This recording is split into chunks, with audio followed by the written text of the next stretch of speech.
Some of the pro-Trump rioters who stormed the Capitol this month were clothing with anti-Semitic images and messages, the latest sign of a growing problem in America.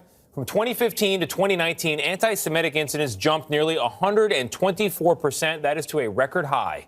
And some Jewish leaders say that there is no coincidence here. The growth of crimes against Jews intensified under President Trump.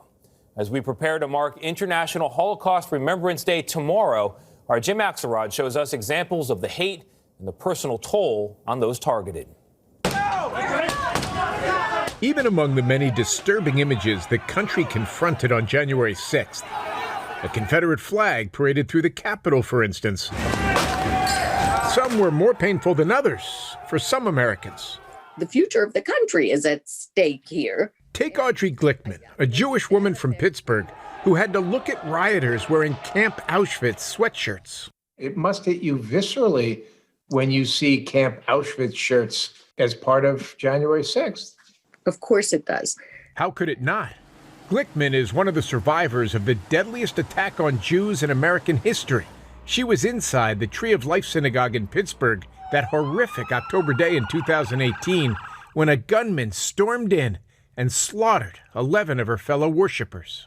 Do you ever wish that what would come out of the Tree of Life shooting isn't more hate, but a collective wake-up, hey, we got a problem?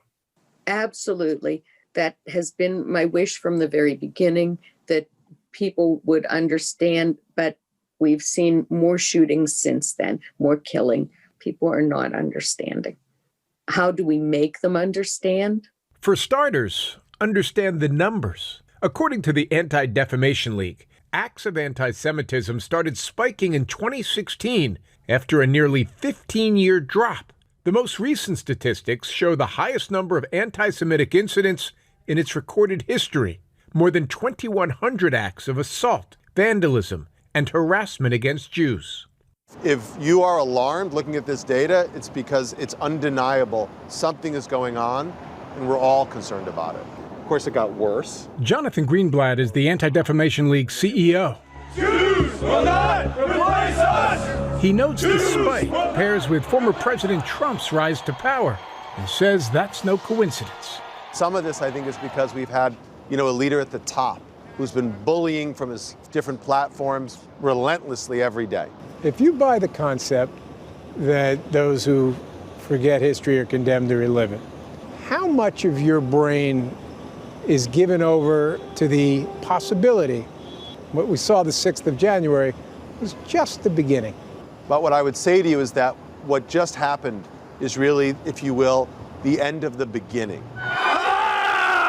I think we're now moving into a dangerous new phase, and it's going to require government and business and civil society to work hand in hand, to lock arms, to push back on this surge of prejudice. That history is front and center for Annie Polland, president of the Tenement Museum in New York.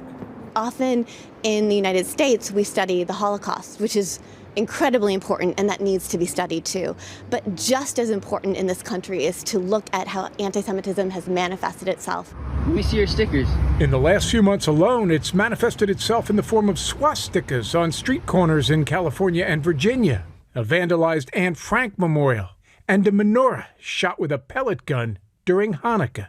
When we see anti-Semitism rear its head in the form of the symbols, in the form of sweatshirts that say Camp Auschwitz, that's a problem for Jews in America, but more deeply, it's a problem for all Americans. Yet despite the spike in anti-Semitism, Audrey Glickman says that awareness not only breeds alarm, but also brings the hate out of the shadows.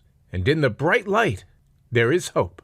There is always hope. There is always the possibility of going forward and doing better, even if it's small steps. It's a big country and it's a big world, and there are a lot of us, and the people who hate are not the majority yet. We can do this. The Biden administration is set to restore funding to address domestic extremism that the Trump administration had cut. As for President Joe Biden, he plans to appoint leadership at the Department of Justice that will prioritize the prosecution of hate crimes. Jim Axelrod, thank you, Jim. Some important reporting there. It is a problem for America.